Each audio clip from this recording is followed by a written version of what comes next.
سب سے پہلی بات تو یہ ذہن میں رہے کہ فلسطین اس شام کے علاقے میں واقع ہے جس کا تذکرہ قرآن پاک میں بھی ہے اور جناب رسول اللہ صلی اللہ علیہ وسلم کے فرامین مقدسات میں بھی ہیں۔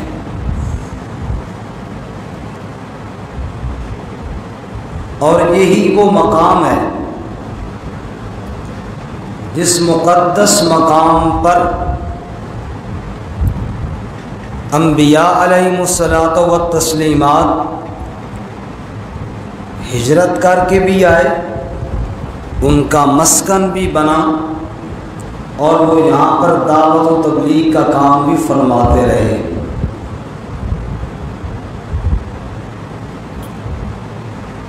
قرآن کریم میں ہم ایک واقعہ پڑھتے ہیں، آپ نے بھی بارہا سنا ہوگا کہ انہی بدبخت یہودیوں نے یہاں پر سولی کو لٹکایا اور ان بدبختوں نے پروگرام یہ بنایا کہ حضرت سیدنا عیسیٰ علیہ السلام کو سولی پہ لٹکائیں گے، نعوذ باللہ من ذالک۔ اور رب العالمین نے قرآن مقدس میں ارشاد فرمایا وَمَا قَتَلُوهُ وَمَا صَلَبُوهُ وَلَكِنْ شُبِّهَ لَهُمْ۔ یہ بدبخت نہ تو عیسیٰ علیہ السلام کو قتل کرنے میں کامیاب ہوئے، نہ ان کو سولی پہ چڑھانے میں کامیاب ہوئے، بلکہ ان کے لیے شبہ پڑا رہے عیسیٰ علیہ السلام تو برفعہ اللہ الیہ، عیسیٰ علیہ السلام کو اللہ نے آسمانوں پر اٹھا لیا۔ وہ عیسیٰ علیہ السلام کے آسمانوں پہ اٹھائے جانے والا تذکرہ جو ہم قرآن میں پڑھتے ہیں وہ بھی اسی سرزمین پر ہوا ہے، یہ اتنی مقدس سرزمین ہے۔ اسی طرح قرآن مقدس میں اللہ رب العزت نے اس کو خاص طور پر ارض مقدس کا نام دیا ہے، پاکیزہ زمین۔ حضرت ابو ذر رضی اللہ تعالیٰ عنہ فرماتے ہیں میں نے رسول اللہ صلی اللہ علیہ وسلم سے سوال کیا یا رسول اللہ ای المسجد وضع فی الارض اول، اس دھرتی پر سب سے پہلی مسجد کون سی بنائی گئی؟ تو جناب رسول اللہ صلی اللہ علیہ وسلم نے ارشاد فرمایا مسجد حرام، ان اول بیت وضع للناس للذی ببکہ، سب سے پہلا گھر جو عبادت کے لیے بنایا گیا ہے وہ مکہ مکرمہ میں بنایا گیا ہے، وہ اللہ کا گھر بیت اللہ ہے۔ ابو ذر کہتے ہیں میں نے سوال کیا اے اللہ کے رسول صلی اللہ علیہ وسلم ثم ایو، اس کے بعد دنیا میں اللہ کی عبادت کے لیے دوسرا گھر کون سا بنایا گیا؟ تو رحمت کائنات صلی اللہ علیہ وسلم نے فرمایا المسجد الاقصی۔ دوسرے نمبر پہ کون سی مسجد ہے جی؟ مسجد اقصی، جہاں آج ظالم مسلمانوں کے خون کی ہولی کھیل رہے ہیں۔ یہ اس کائنات میں رب کی عبادت کا دوسرا مرکز تھا جو عبادت رب کے لیے بنایا گیا تھا۔ اور رہی بات اس زمین کی تقدس کی تو قرآن نے ایک بار نہیں کئی جگہوں پر کہا ہے۔ میں چند آیتیں آپ کے سامنے عرض کرتا ہوں تاکہ آپ کے ذہن میں اس جگہ کی عظمت اور تقدس آئے۔ آج ہم میں سے اکثر لوگوں کو اتنا بھی نہیں پتہ، معلوم نہیں ہے کہ وہ کتنی مقدس جگہ ہے۔ یہی وجہ ہے کہ بعض لوگوں کے بیان آ رہے ہیں اور جی فلسطین کو اگر یہودیوں نے اسرائیل نے حملہ کیا ہے تو پاکستان والوں کو کیا تکلیف ہے؟ ہمارا تو ملک پاکستان ہے۔ دیکھیے پہلی بات تو یہ ہے کہ مسلمان چاہے مشرق میں ہو چاہے مغرب میں ہو، اللہ کے نبی صلی اللہ علیہ وسلم نے ارشاد فرمایا سارے مسلمان ایک جسم کی مانند ہے۔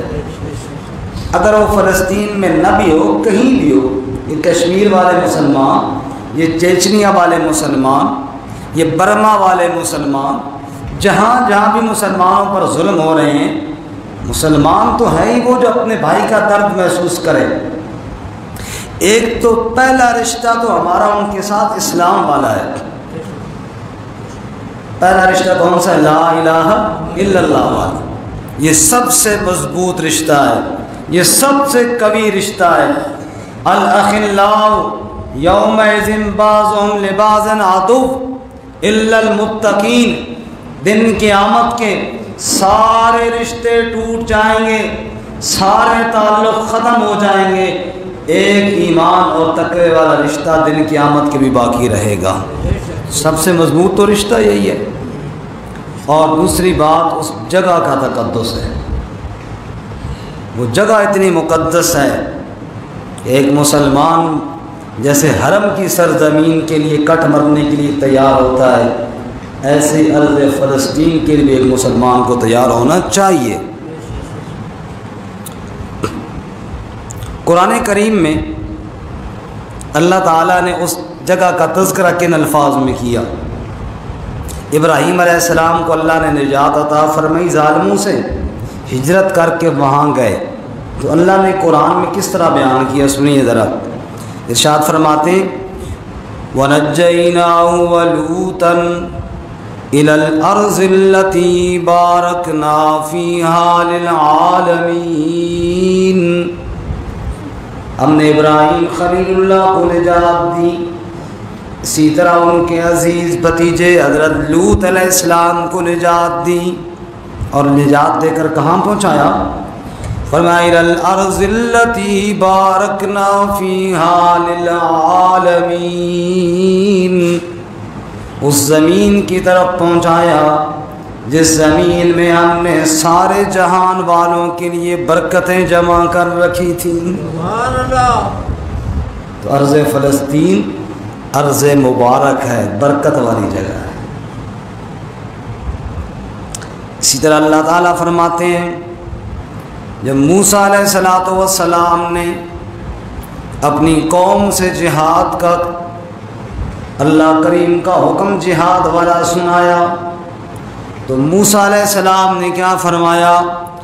یا قوم ادخلوا الارض المقدسہ التي كتب اللہ لکم، اے میری قوم اس مقدس دھرتی میں داخل ہو جاؤ جو اللہ نے تمہاری قسمت میں لکھ دی ہے۔ وہاں مبارک فرمایا برکت والی، اور موسیٰ علیہ السلام نے فرمایا ارض المقدسہ، یہ تقدس والی جگہ ہے، یہ مقدس زمین ہے۔ اسی طرح حضرت سلیمان علیہ السلام کی تذکرے میں، یہ میں چند آیتیں مثال کے لیے عرض کر رہا ہوں تاکہ اس جگہ کی عظمت آپ کو سمجھ میں آئے۔ ان کے تذکرے میں اللہ کیا فرماتے ہیں؟ وَلِسُلَيْمَانَ الرِّيحَ عَاصِفَةً تَجْرِي بِأَمْرِهِ إِلَى الْأَرْضِ الَّتِي بَارَكْنَا فِيهَا، ہم نے سلیمان علیہ السلام کے ہوا کو تابع کر دیا تھا، ان کے تخت کو لے کر اس زمین کی طرف چلی جاتی تھی جس زمین کے اندر ہم نے برکتیں رکھ دی تھیں۔ تخت سلیمانی اڑتا اڑتا فلسطین کے علاقے میں جایا کرتا تھا۔ اللہ فرماتے ہیں اس زمین کی طرف جایا کرتا تھا جس زمین کے اندر ہم نے برکتیں رکھ دی تھیں۔ تو ارض فلسطین برکت والی زمین ہے۔ اور قرآن کریم میں جو سورت 3 ہے، جو تقریباً ہر بندے کو یاد ہوگی، اس میں زیتون کا تذکرہ ہے۔ مفسرین فرماتے ہیں زیتون اسی جگہ پہ تو تھے، اور اس میں اشارہ بھی اسی جگہ کی طرف ہے۔ فرمایا والتین والزیتون وطور سینین وَهَذَا الْبَلَدِ الْأَمِينِ لَقَدْ خَلَقْنَا الْإِنسَانَ فِي أَحْسَنِ تَقْوِيمٍ۔ اللہ فرماتے ہیں انجیر کی قسم، یعنی اس جگہ کی قسم جہاں پر انجیر ہوتے ہیں، اور زیتون کی قسم اس جگہ پر جہاں میرے خلیل زیتون کے علاقوں میں جا کر میری توحید کا جھنڈا اٹھایا کرتے تھے، یعنی ارض مقدس فلسطین اور شام، اس ایریے کی علاقے کی قسم اللہ کہتے ہیں۔ وہ اتنی عظمتوں والی جگہ ہے میرے بھائیوں، میں نے عرض کیا ایک تو فلسطینیوں کے ساتھ ہمارا بنیادی رشتہ تو ایمان والا ہے، لا الہ الا اللہ والا، سب سے پہلا اور بنیادی رشتہ یہ ہے۔ اور نمبر دو، وہ جگہ اتنی مقدس ہے کہ جس کے تقدس کو ہمارا قرآن بیان کرتا ہے۔ اور آپ جانتے ہیں 16 یا 17 مہینے ہمارا قبلہ کون سا رہا تھا؟ بیت المقدس رہا تھا۔ ہمارے نبی صلی اللہ علیہ وسلم اور آپ کے صحابہ کدھر منہ کر کے نماز پڑھتے تھے؟ بیت المقدس کی طرف منہ کر کے نماز پڑھتے تھے۔ مدینہ منورہ میں جو حضرات گئے، اللہ ہم سب کو بار بار مدینہ منورہ کی حاضری نصیب فرمائے، اللہ حرمین شریفین کی رونقوں کو بحال فرمائے، اللہ بار بار ہم سب کو وہاں جانا نصیب فرمائے۔ مسجد ذو قبلتین آپ نے دیکھی ہوگی، جہاں اللہ کے نبی صلی اللہ علیہ وسلم نماز پڑھا رہے ہیں اور نماز کے اندر ہی حکم آیا فَوَلِّ وَجْهَكَ شَطْرَ الْمَسْجِدِ الْحَرَامِ، کہ بیت المقدس سے اب رخ انور مسجد حرام کی طرف پھیر لے۔ ہمارے نبی کی جو خاص فضائل ہیں نا، ان میں ایک یہ فضیلت بھی ہے کہ ہمارے نبی 2 قبلوں والے ہیں، پہلا قبلہ بیت المقدس اور دوسرا قبلہ بیت اللہ۔ تو مسلمانوں کا پہلا قبلہ بھی ہے۔ اور حدیث پاک میں آتا ہے، وہ پہلے حدیث سنیں پھر اس کی تھوڑی تشریح عرض کرتا ہوں۔ ہمارے نبی صلی اللہ علیہ وسلم نے کیا ارشاد فرمایا؟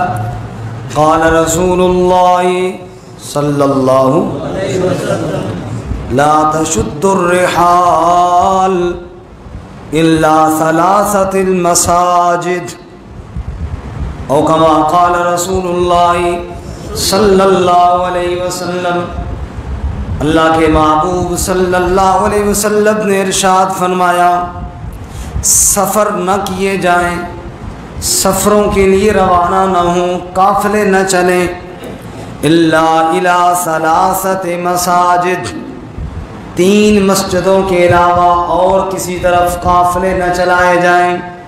نمبر 1 المسجد الحرام، نمبر 1 مسجد، نمبر 2 ومسجد الرسول صلی اللہ علیہ وسلم، مسجد نبوی، اور نمبر 3 ومسجد الاقصی، مسجد اقصی۔ کاش کہ ہمارا قافلہ کبھی اس مسجد اقصی کی طرف ہی روانہ ہو جائے۔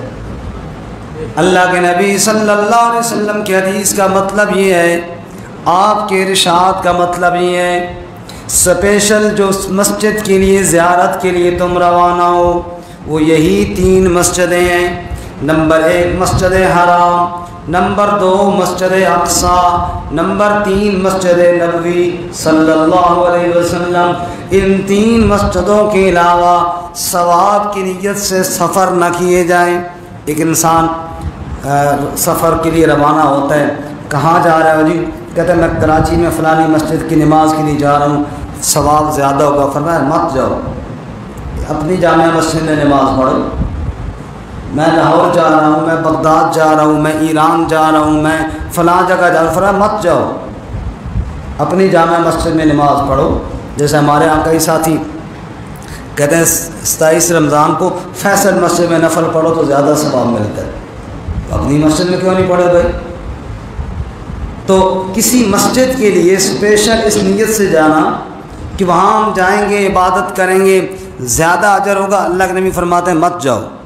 3 مسجدیں ایسی ہیں جہاں پہ تم سفر کر سکتے ہو، ان میں مسجد حرام ہے، مسجد اقصی ہے اور مسجد نبوی ہے۔ بتاؤ مسجد اقصی کا کتنا اونچا مقام ہے؟ کتنا بلند مقام ہے مسجد اقصیٰ کا کہ اللہ کے نبی صلی اللہ علیہ وسلم اجازت دے رہے ہیں کہ اس مسجد میں آپ سفر کر کے باقاعدہ جا سکتے ہیں اور وہاں جائیں، ثواب کی نیت سے جائیں، اللہ آپ کو اجر عطا فرمائے گا۔ اس مسجد کے نہتے نمازیوں پہ بمباری کی جا رہی ہے، فائرنگ کی جا رہی ہے، اور اس مسجد کے نہتے مسلمانوں کو ذبح کیا جا رہا ہے، نعوذ باللہ من ذالک۔ اور آپ کو پتہ ہے مسجد اقصیٰ کا نام لے کر اللہ نے جہاں ذکر کیا قرآن پاک میں، وہ معراج کی رات ہے۔ سبحان، سب کا ہوگا سبحان اللہ، کتنی عظمت ہے مسجد اقصیٰ۔ کیا فرمایا اللہ نے؟ پہلی آیت ہے 15ویں سپارے کی، فرمایا سبحان الذی اسریٰ بعبدہ الی المسجد الحرام الی المسجد الاقصیٰ الذی بارکنا حولہ۔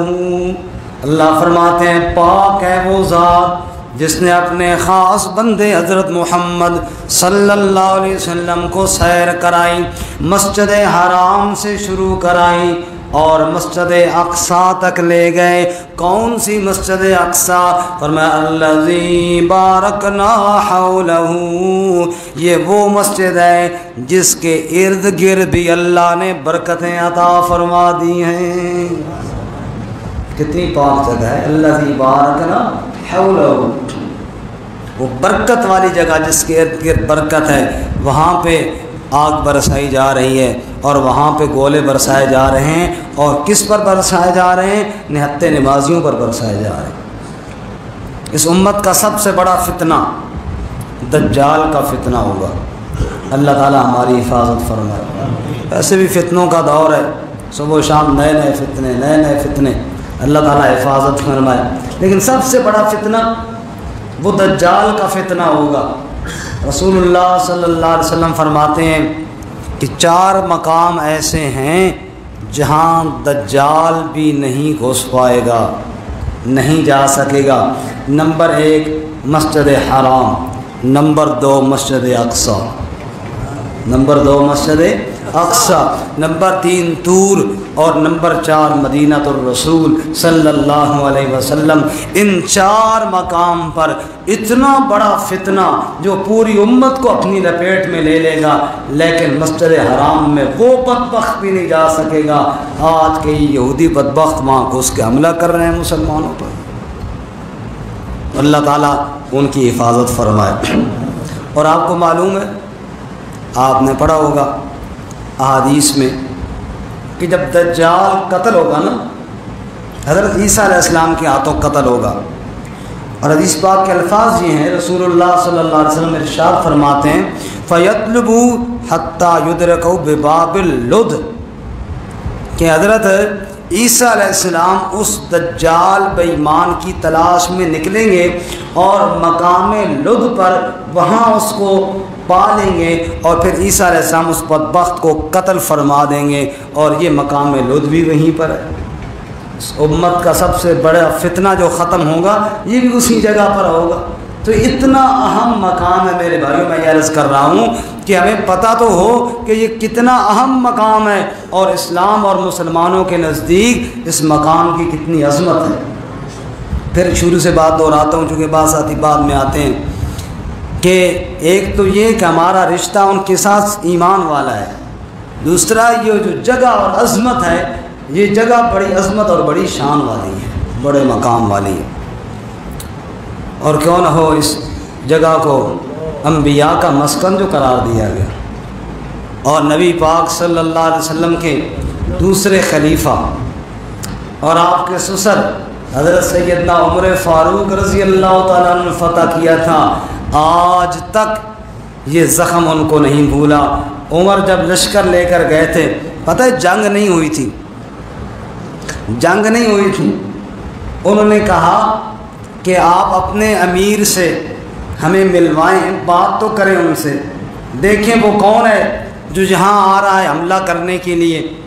تو حضرت عمر رضی اللہ تعالیٰ عنہ چونکہ خود نہیں گئے تھے، مدینہ میں تھے، قافلہ بھیجا تھا، آپ کو بلوایا گیا، اور آپ نے وہی اپنا پرانا پیمن لگا لباس پہنا ہوا تھا۔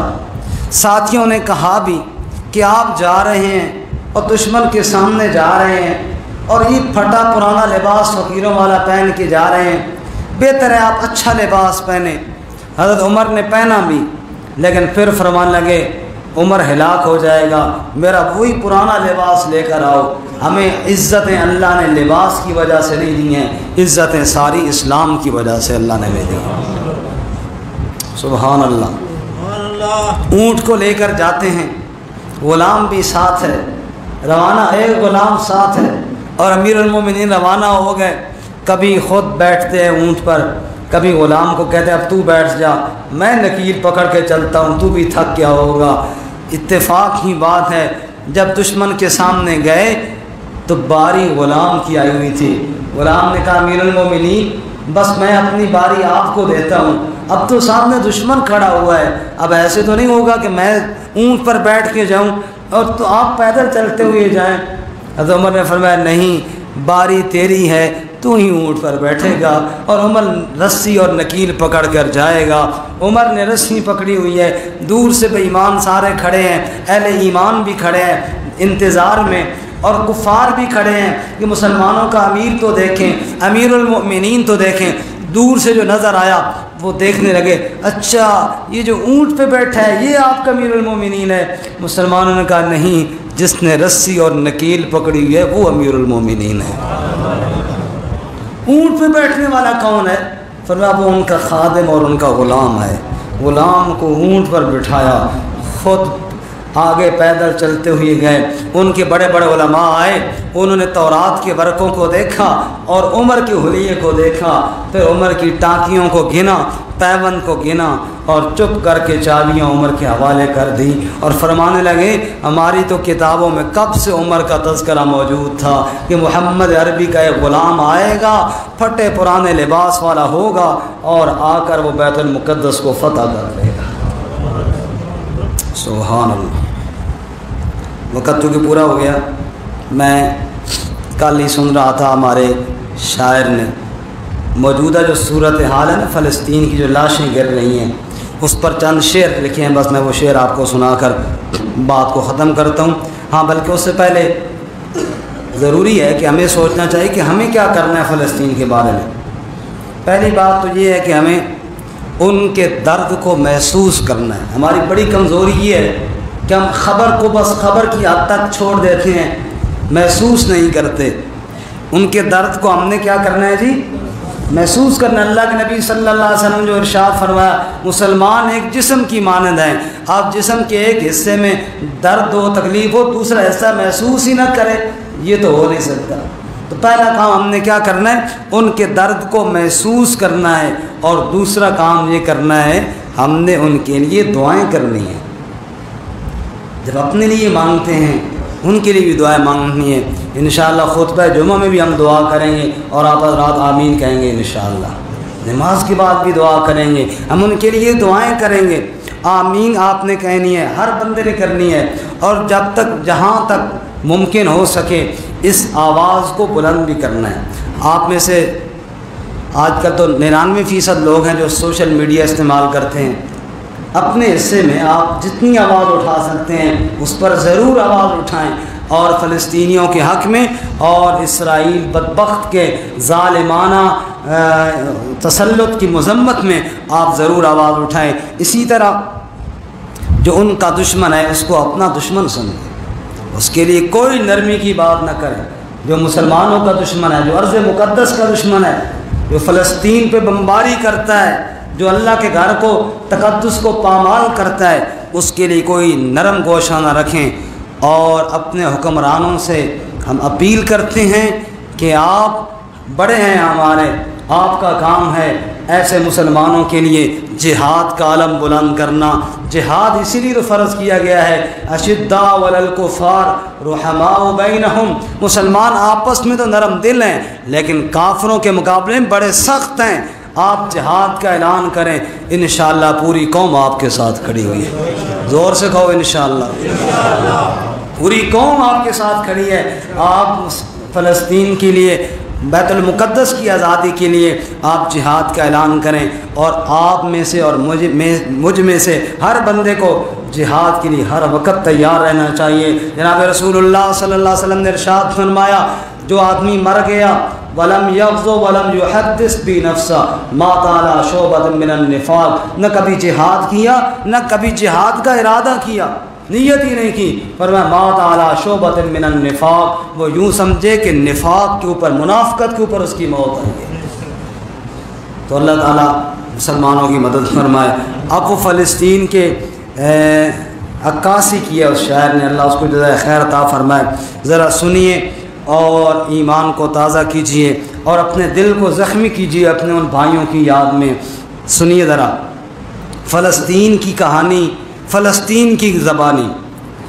میں فلسطین ہوں، میں فلسطین ہوں، میں فلسطین ہوں، میں فلسطین ہوں، یہ میری قوم کے حکمراں بھی سنیں، میری اجڑی ہوئی داستاں بھی سنیں، جو مجھے ملک تک ماننے کے لیے تیار نہیں، ساری دنیا کے وہ حکمراں بھی سنیں، صرف لاشیں ہی لاشیں ہیں میری گود میں، کوئی تو پوچھے میں کیوں اتنا غمگین ہوں، میں فلسطین ہوں، سب کہو ذرا، میں فلسطین ہوں،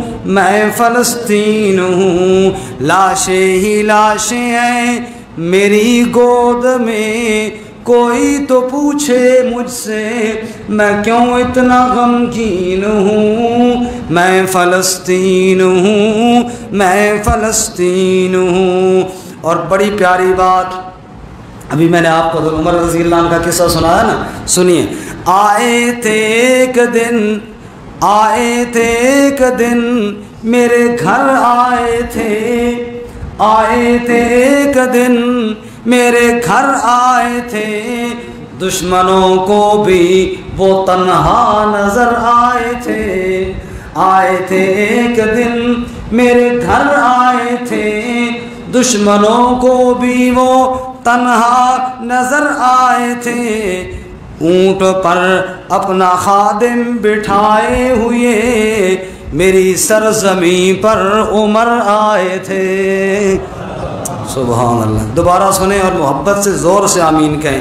آئے تھے میرے گھر ایک دن، وہ آئے تھے، آئے تھے ایک دن میرے گھر وہ آئے تھے، دشمنوں کو بھی وہ تنہا نظر آئے تھے، اونٹ پر اپنا خادم بٹھائے ہوئے میری سرزمین پر عمر آئے تھے، میری سرزمین پر عمر آئے تھے، جس کی پرواز ہے آسمانوں تک، یہ قرآن میں اس سرزمین کا تذکرہ ہے نا، جس کی پرواز ہے آسمانوں تک، زخمی زخمی میں وہ شاہین ہوں، میں فلسطین ہوں، میں میرے دامن میں ایمان پلتا رہا، انبیاء آئے یہاں لوگوں کو ایمان کی دعوت دیتے رہے،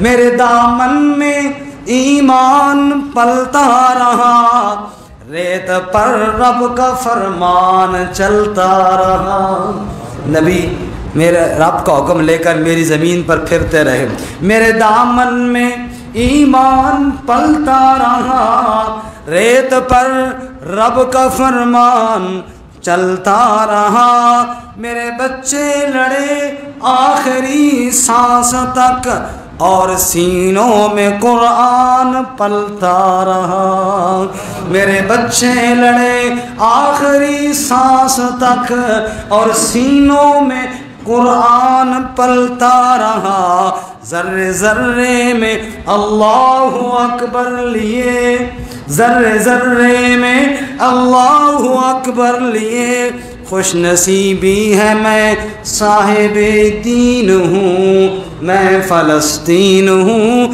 میں فلسطین ہوں۔ آج فلسطین کے ساتھ امت مسلمہ کا سب سے بڑا رشتہ کون سا ہے؟ قول لا الہ، سب سے بڑا رشتہ ہے۔ اللہ تعالیٰ سے دعا ہے اللہ ظالموں کو تباہ و برباد فرمائے اور اللہ مظلوموں کی مدد فرمائے۔ وآخر دعوانا